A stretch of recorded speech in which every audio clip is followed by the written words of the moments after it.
Why don't we get started?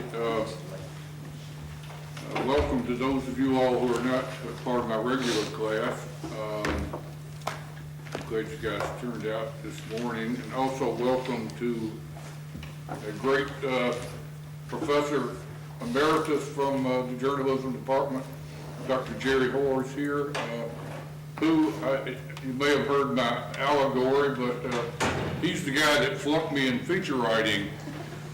And I love to tell the story, so get your stories in on time. That's the bottom line. But we're especially honored today to have my friend Richard Ford. He very generously agreed to come meet with us. Richard is start off by saying we claim him as a Mississippian. He was born and grew up in Jackson and Little Rock, graduated from Murrah High in Jackson, went on to Michigan State, and has kind of lived all over, and he's a friend and neighbor of mine when he's in New Orleans.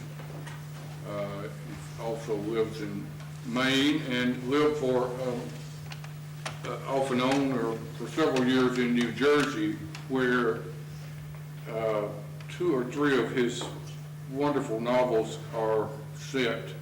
The Sports Writer, Independence Day, not to be confused with that schlocky movie that came out a few years ago. Independence Day won the Pulitzer Prize and the Ben Faulkner Award. And he is working on the 3rd part of the Frank Bascom series. Frank Bascom is his protagonist, who was a sports writer and then went on to become a real estate guy. I think kind of represents the ethos of the Reagan years and maybe the first Bush years, and for all we know, the second Bush years. But when Richard and I talked about him coming, I said, this is advanced reporting, and Richard said, well, yeah, I'm not a reporter. And I said, well, come on. You know, first of all, Richard is a truly wonderful writer. I know that a few of you told me you have read some of Richard's short stories or books.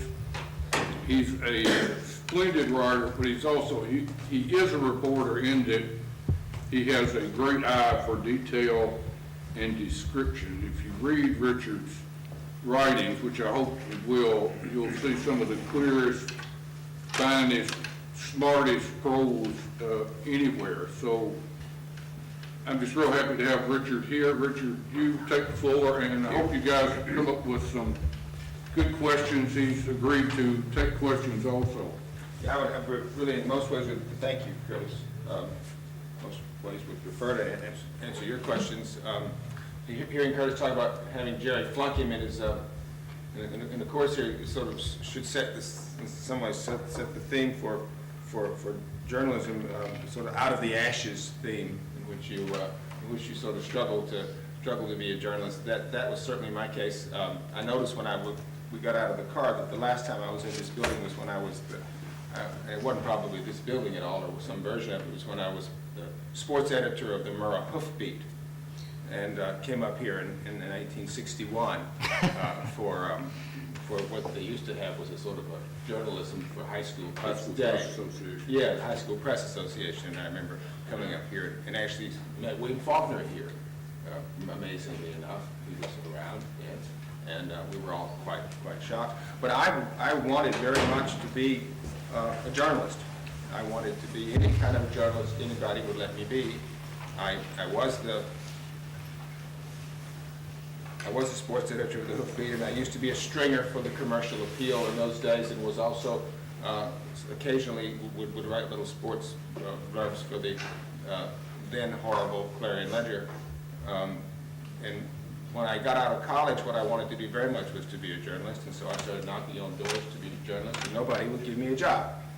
And I actually went to Newsweek, got on the elevator, went up to the floor, whatever it was, the 25th floor in the Newsweek building, saw Mr. Broyles, and he told me no, I couldn't go to work for Newsweek, and that what I needed to have done was to go to work for the Des Moines Register or the Arkansas Democrat. I needed to get some seasoning work and then come back to New York and go to work as a journalist. And so I went to the Arkansas Democrat, where my mother was from, and tried to get a job writing sports for the Arkansas Democrat. And they said, no, you have to have had experience before you can work for the Arkansas Democrat. And I worked my way back down to nothing.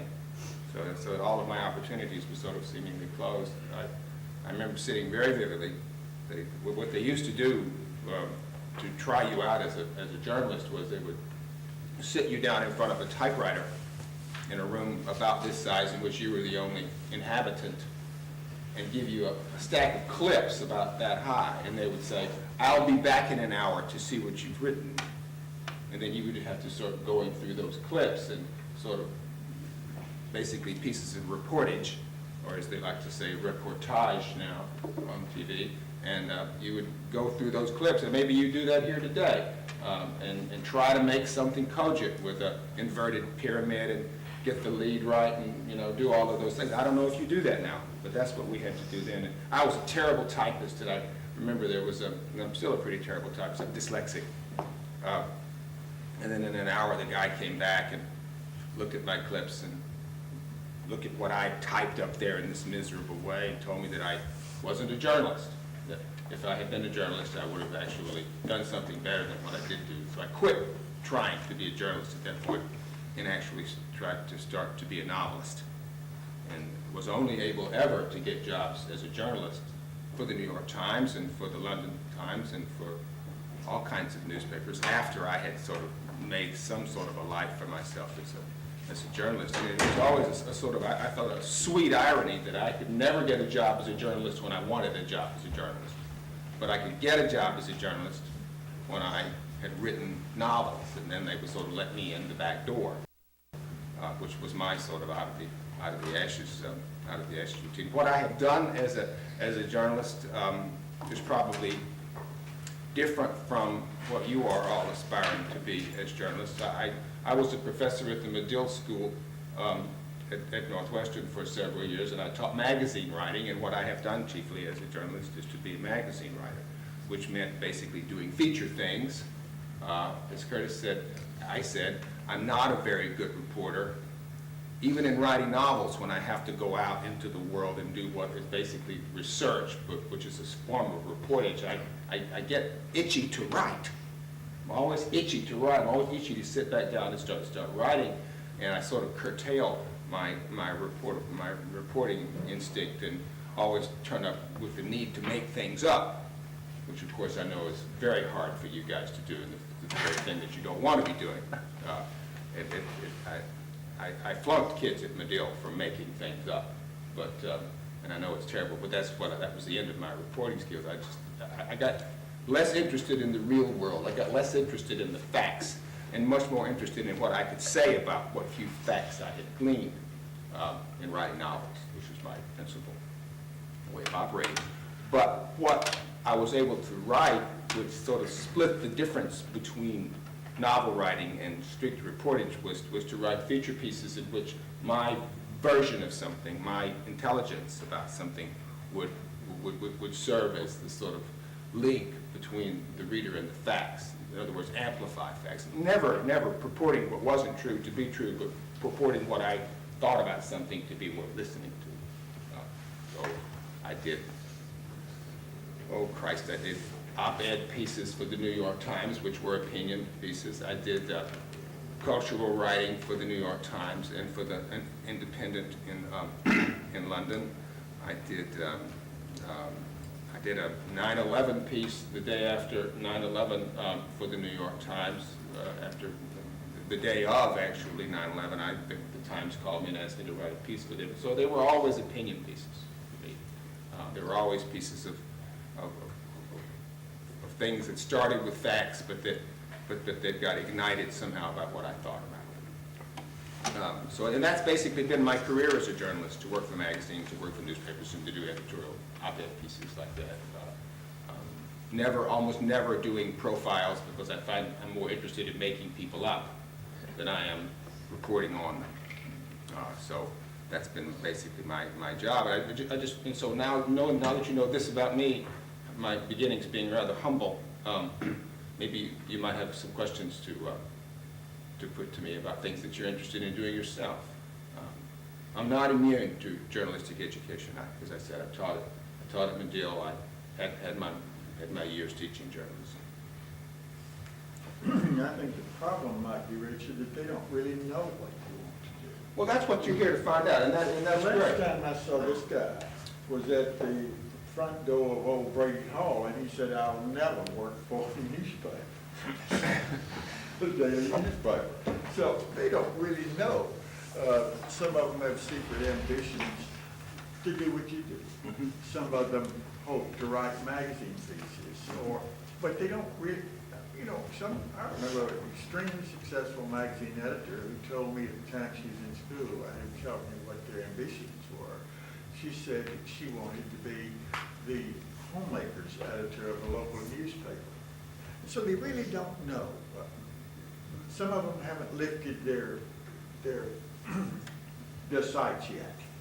Well, And I think they must, Well, it's certainly true, but I occasionally, apropos of what you're saying, Jerry, I occasionally go up to Columbia and do the journalism school and work in the cultural diplomacy program that Mike Janeway runs up there. And since Lee Bollinger, the new president of Columbia, has taken a heavy hand and laid it on top of the journalism school, one of the things that's become very clear in journalistic education, I don't know how interested you all are in journalistic education as much as you are interested in being journalists, and those are two different kinds of things. But the one thing that Bollinger and the J School at Columbia are very interested in is not so much just courses about reporting or courses about writing.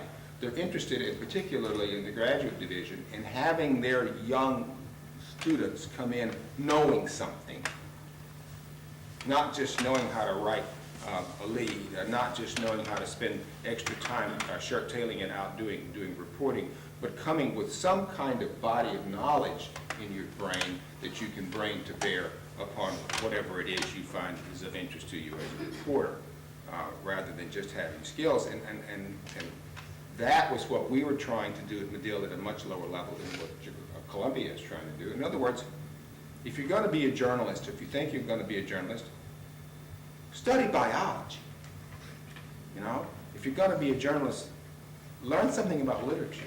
If you're going to be a journalist, learn something about mass communication. A great deal of the best journalistic writing that goes on these days is in the New Yorker, written by people who really know a lot about whatever their beat is, so that they're not just reporting things. They do all the Kindletta, people like that. They do all the hard work of reporting, but they also bring to bear on what they are writing a huge body of experience and knowledge. So it's not just going from one story that's different to the next story that's different to the next story that's different. They concentrate and learn something. So then I know that's what they're trying to do at the Columbia School now. They're trying to bring their graduate students in who are lawyers, who are, if not PhD biologists, people who have MAs in biology, or if people who know something about literature or popular culture or music, things like that. So I would think that in a way, being young journalism students, one of the things that you should think is that, okay, I'm learning some skills here, and I'm learning about the truth, and I'm learning about facts, and I'm learning about the morals and the ethics of being a journalist, but I also have to find some way to have something to bring to the audience, which is very much like what I do. Bring something to your reading audience that they didn't know, that you do have the control over. Richard, could you talk just a little bit about your own writing discipline? Those two classes that I have in here are advanced reporting, and presumably the stories that they work on are not the one that they're on a hard deadline where you've got to just bat it out and no longer rip it out of the typewriter, but punch it on the send key and it goes in the computer. But yeah, I say that it's, please don't turn me in the first draft, and I know how you labor over your writing. I can talk about that in some, and I'm glad to get to. My practices as a journalist usually involve somebody calling me up on the phone and saying, "Ford, would you write about 9/11?" is typical. So use that because it's a high-profile subject. And what I do is, and I have to make up my mind when the person calls me, because whether or not it's a hard deadline, there is a date by which the piece of writing has to be done, and it's usually sooner than I want it to be. It might be somebody calls me, typically over the Times on the op-ed page, they'll call you on Monday, the piece has got to be turned in on Thursday, it'll close Thursday night and run Saturday. So you, typically for me, you have that kind of an arc in the life. What I do is, when I think it's something I am going to accept as an assignment, is as soon as I put the phone down, I sit down and I write down everything I think about that subject. Everything that comes in from left field and right field, everything I think I know spontaneously, because I know I'm not going to have time much to go to the books. In other words, I try to get down onto paper, and I'm one of those guys who uses a pencil and paper. There's no reason for me not to. And I collect as much of my first responses as I can. And then if there needs to be then, as is the case writing an op-ed page piece for the Times, some clips, they will then send me clips. And I'll get the clips, and I'll read them, and I'll annotate them, and I'll underline them, and I'll pluck things out of the clips that seem to be useful to me as a quote or as some sort of corroborative piece of data. And then I'll kind of set it aside for a few hours or sometimes overnight. And then the next morning, I will really try, after having gotten the assignment on Monday, on Tuesday, I'm trying to write the piece using the clips. And what I do is I study the clips. I study my responses to things, and I start throwing things out and annotating the clips, and I just try to find in all that melange of stuff what there is that I can clearly say first. And I concentrate really hard on the fact that once you write the first sentence, a lot of the decision-making subliminally for what will go in the piece has been done then. Because you write the piece, and that will basically cultivate the rest of the kinds of things you're going to be able to say. When you haven't written anything, everything is possible. And when you very responsibly write that first line, a whole lot of things are not possible, and some things become inevitable if you write a lead that says whatever your lead says. And so I realize that first stroke is a really important stroke. And so I will sometimes write a first line and realize it doesn't feel productive to me. So I'll just erase it, because I can, I don't work on a computer. Computers make me a little nuts, because I can type faster than I can think, and I do better if I slow down as I think. Now, I don't know that, as you said, on hard assignment, it's hard to do. And it's a great art to be able to write clearly on hard assignment like that, so that you can do the reporting in the morning, write the piece in the afternoon, send it off before the close, and then, but I don't have that. I don't have that problem. I have another luxury, but on the other hand, I still have to be clear. So I try to spend as much time as I can thinking about something before I write that first line. And then I just go line by line by line. For me, as a novelist and a short story writer, as well as being a feature journalist or opinion page journalist, I just simply take it line by line by line. Does that seem right? Does that seem true? I never find myself buzzing through anything. I never find myself pushing on to the end of something, because for me, there was no logic before. There was no order before. The only logical order that there will be is the one that I create out of my early notes and out of my clips. And so it's very crucial to me to make the logic that the reader reads word by word by word as clear as I can for myself.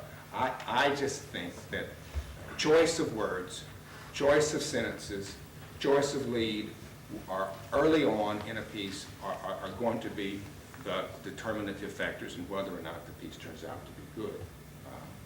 So the idea of just sort of starting to blurt stuff down, and for me, is not a productive way for my mind to work. And when you're writing, you're using your brain. You're not just putting words down. And when you put a word down, your brain is going to authorize that word. So you might as well think, this is really important. Please. Has it always been that way for you? It seems to me, especially when I was first starting out writing, I could stare at a blank screen for a long time trying to think of just the perfect thing. But getting something down and then working with it works better. Well, But now that I've done it a while, I'm closer to what you're describing. I think there's no difference between what you're talking about and what I'm talking about, except that I never look at a blank page or a blank screen. I never have that moment of looking at something where there is nothing. That's the reason I sit down and write down my first responses to things at the moment I get the assignment, because that will be what I then look at. To me, it's very daunting to look at a blank page.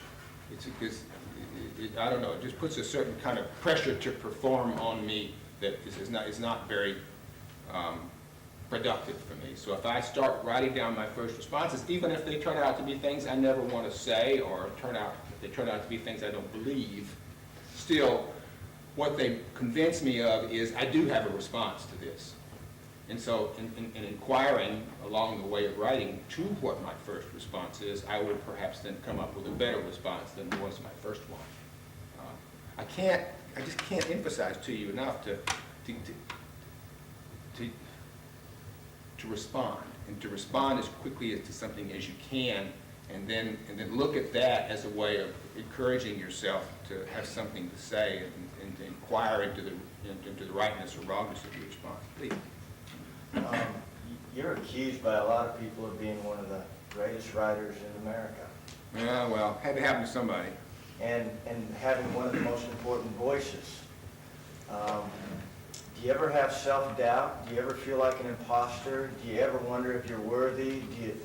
And you probably, if you did, and it started when you were 18, how do you decide to just keep on going and not listen to what everybody else is saying? Well, that's a good question. I can answer those serially. Do I ever feel like an imposter?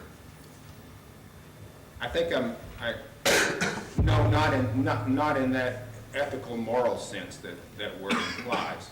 Do I ever have self-doubt? Yes, I have self-doubt all the time.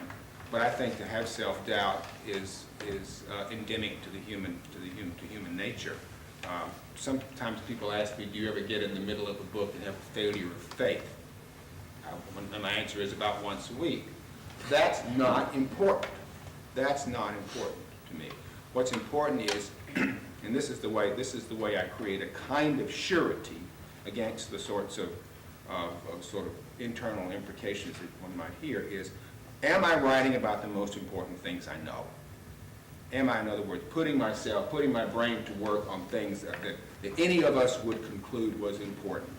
In fiction, relationships between fathers and sons, fathers and daughters, people who are in love with each other, people who are facing the possibility of death, all of those kinds of human issues. Am I facing those? Am I writing about those? And that lets me know that my response is going to have to be an important response, because these are important issues.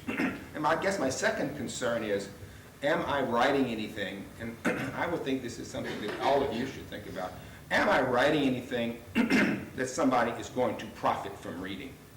So that when I look at what I've written, or look at the way I'm thinking about writing about something, and this is an issue of audience, really. All of us have an audience, really. I'm thinking to myself, am I giving my audience something, whoever they might be, that they didn't have before, but that because of me, they will have? And can I make it seem important and necessary? And then you have to be willing, and this I think is the implied part of your question. Am I willing to say, this isn't good enough, based on what my goals have been? My goals have been the reading I did when I was young, which let me know what great writing was. Are my goals high enough based on those? Is my performance good enough based on those? To think, yes, I will ask someone whom I don't know for their time to look at what I've written in hopes that they'll be rewarded in some way. And I wouldn't write now at my age if I didn't think that somebody was going to read it. Now that probably isn't the case for young writers. You can't think that there's an audience when for you unless, you know, it is your colleagues who are your audience. But that's a good audience too. But for me, I always think about, is somebody gonna think this is important enough to stop what they're doing, go look at this and think, gee, here's something I can get that I couldn't have gotten anywhere else. All along the line of being a writer, for me, for anybody who's a serious writer all his or her life, is that kind of inquiry. Am I doing anything that's worthwhile? Am I, but fundamentally, I guess I believe that ordinary people like me, possessed of a high set of aspirations and habits of work that are good habits of work, can do something important. So when I think about Faulkner, when I think about great journalists that I've known in my life, I think that fundamentally they're people who put their pets on one foot at a time, that they were ordinary people who, because of the calling that they had, allowed and caused themselves to do something extraordinary. I don't think you have to be born with a silver spoon in your mouth or get high SATs. It has a lot to do with what you make yourself up to be. So, back to the imposter question. No, I'm not an imposter. I'm just trying to make myself up better than I started.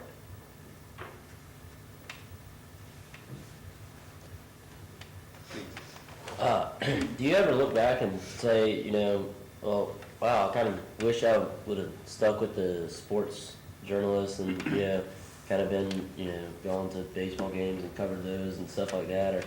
Or you know, are you real solid on, you know, do you ever kind of look back at it? I know what's hidden in that question is adulthood any fun?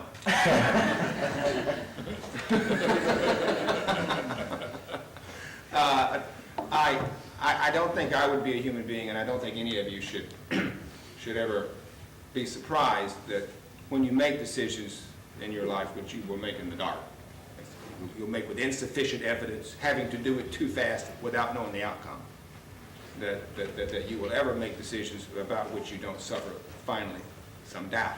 Did I do the right thing? Because you'll find yourself in some mess or other, you know. You'll find yourself broke, or you'll find yourself not writing well, or nobody liking you, and you'll say, oh, if I just had done that other thing. And the answer to that question is yes, absolutely.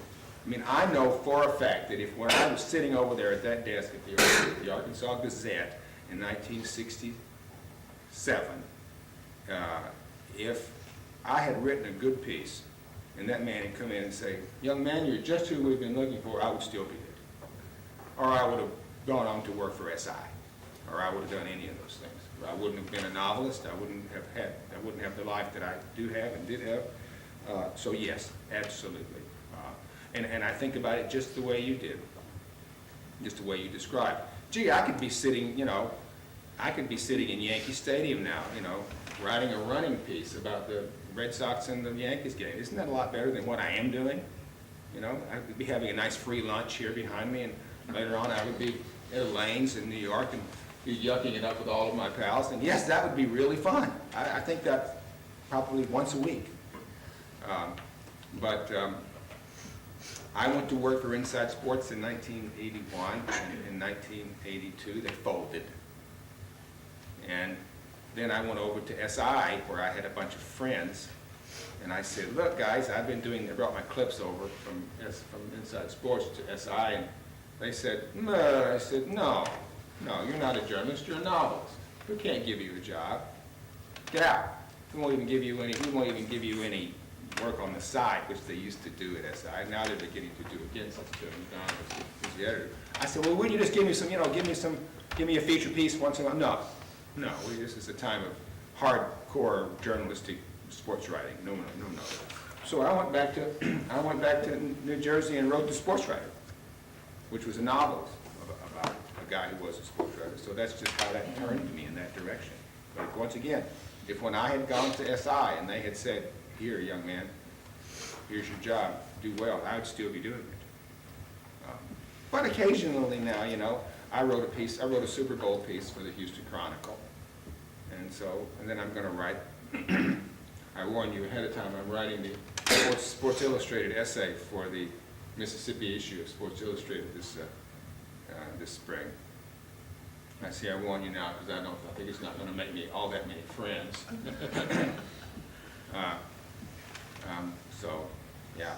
So, yeah, but typical of me, I try to hedge my bets in lots of ways. If I'm a novelist, I try to keep my hand in as a journalist in case the whole thing goes kablooey in my face. Nothing wrong with that. But I don't think any of us has made a career choice that we didn't in some ways think better of later. Yeah. Please. Since we're journalists and we're usually given our beat or our Yeah. topic, and you're a novelist most of the time, where do you get your ideas or your motivation? to write? Well, that's a good question. I think, to be perfectly honest with you,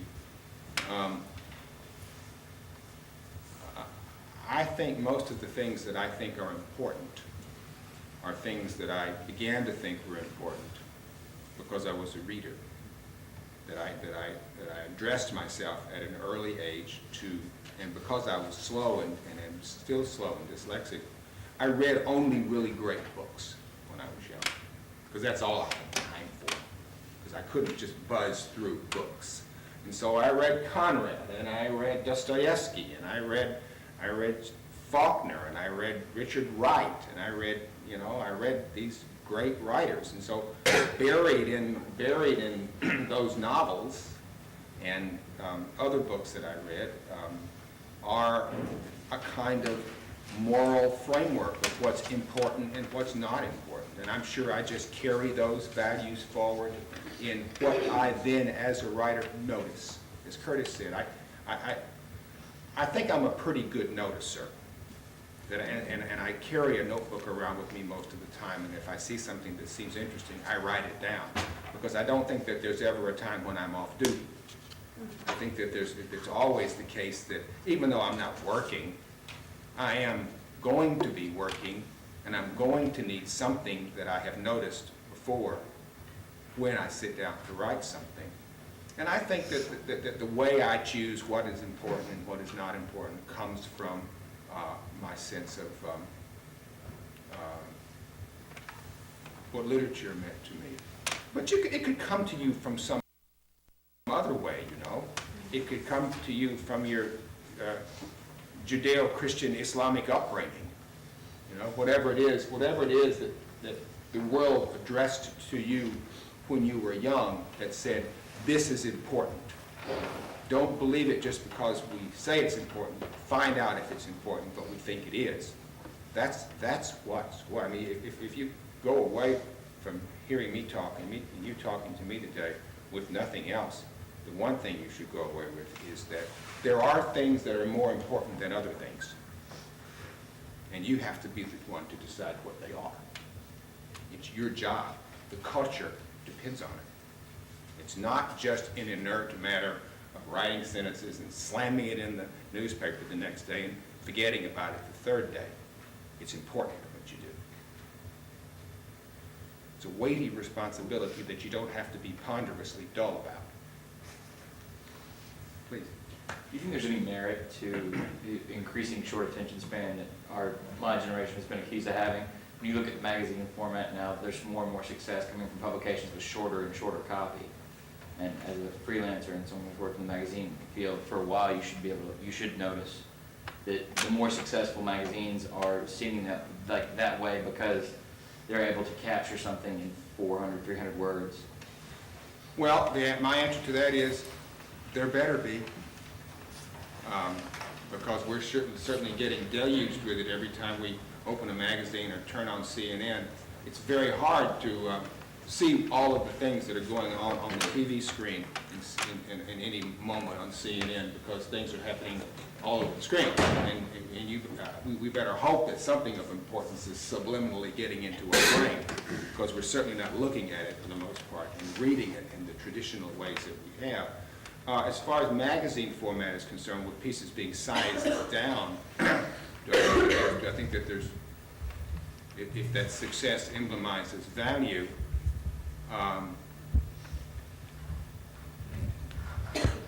I don't know.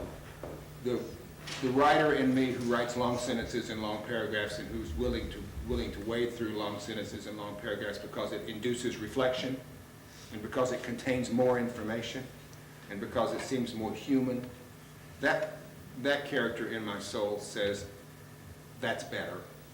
That long pieces that cause you to read and think and participate in an active intellection is better, and rather than having things reduced to the sound bites of just informational journalism is better.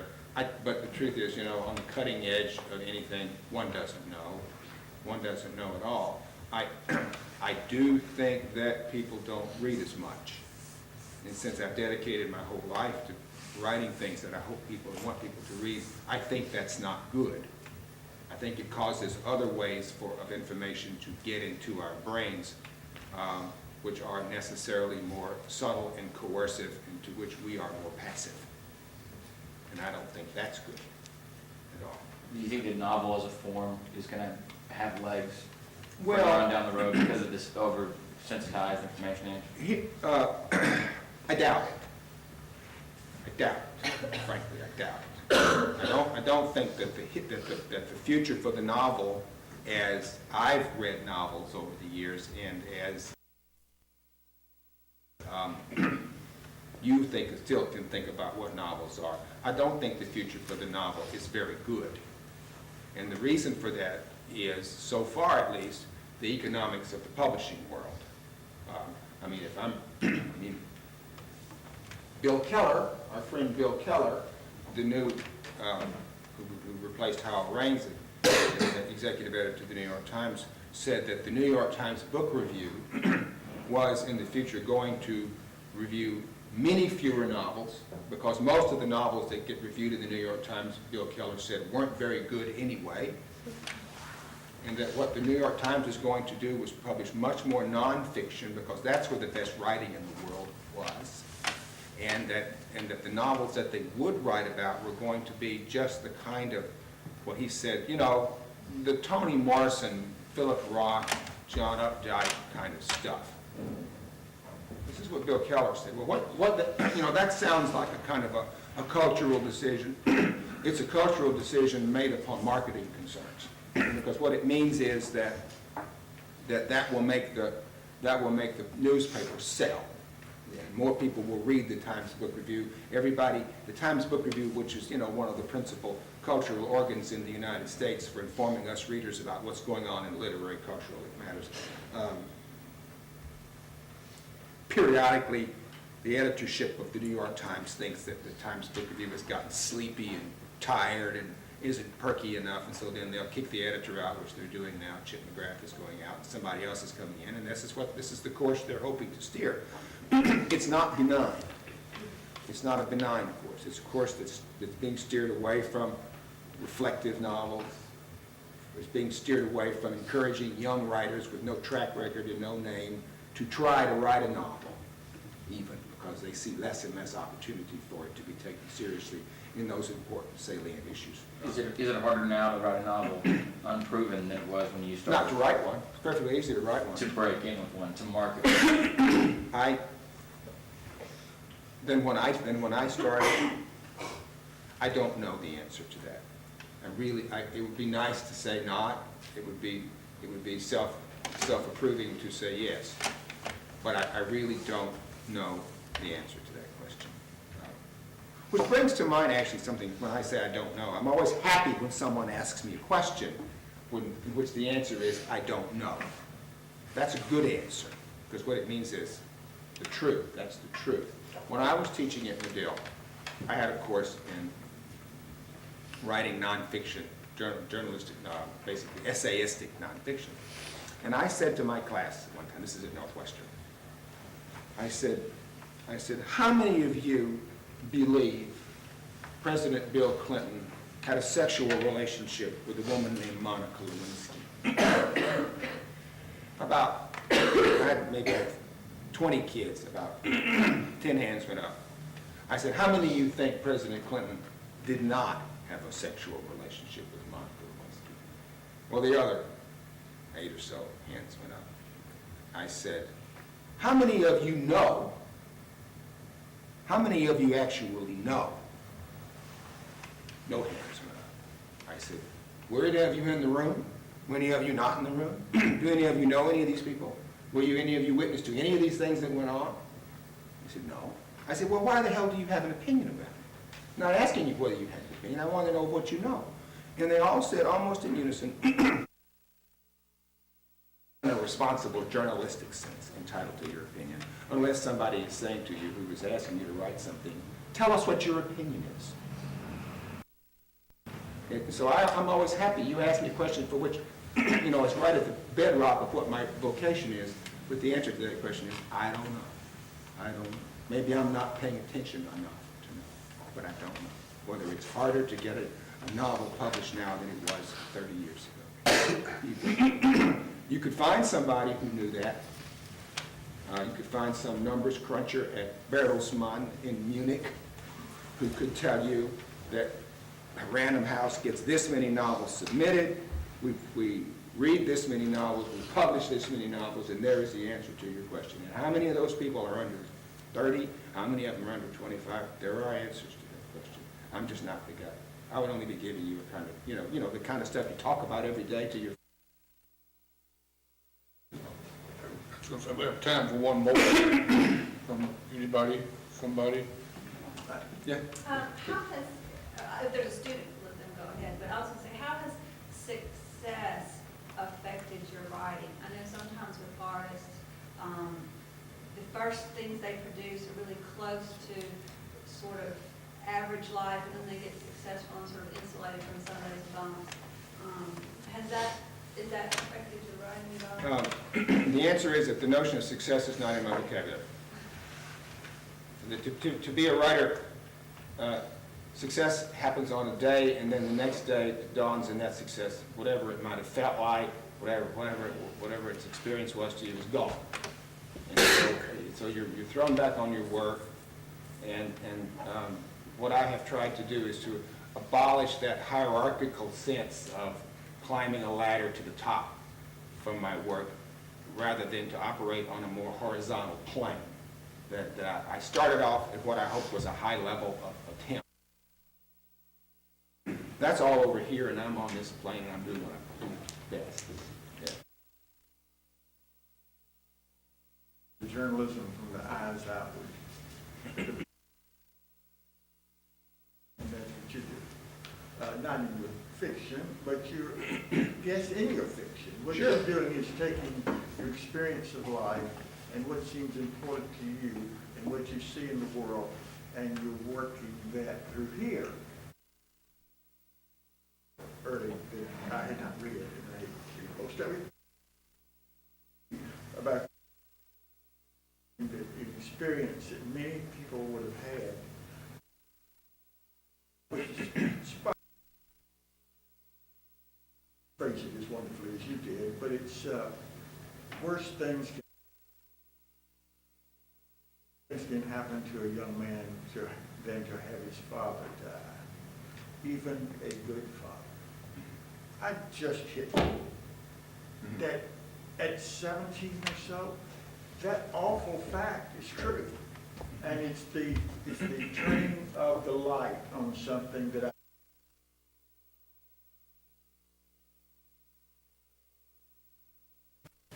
Well, that's what I try to do, but I don't think I am possessed from any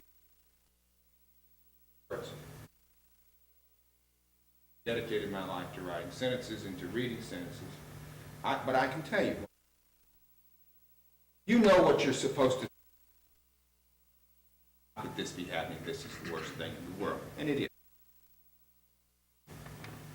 There was a force of authority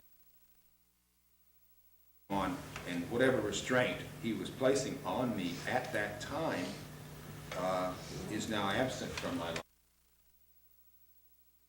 You are as susceptible to that feeling as I was. Convention will push that down as you're thinking. Your understand, the church or your friends or your parents or other parents will say to you, you can't think that. You can't feel that. That's not right. There's no place in the moral environment for those kinds of feelings, and yet you feel it. And a habit of words, a habit of writing, will dignify those feelings for the purposes of making it available to others. That was something I read, quoted in my talk last night. Sensibility begets sensibility. If you are sensible to something, and you write it well, somebody else will be sensible.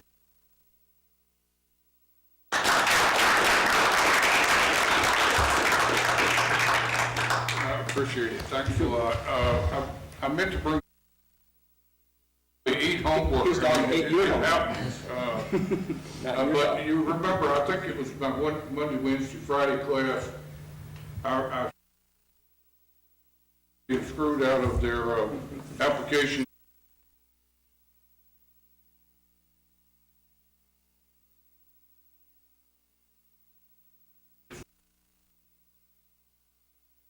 And that's the power of the press right there. That's all the housekeeping I have.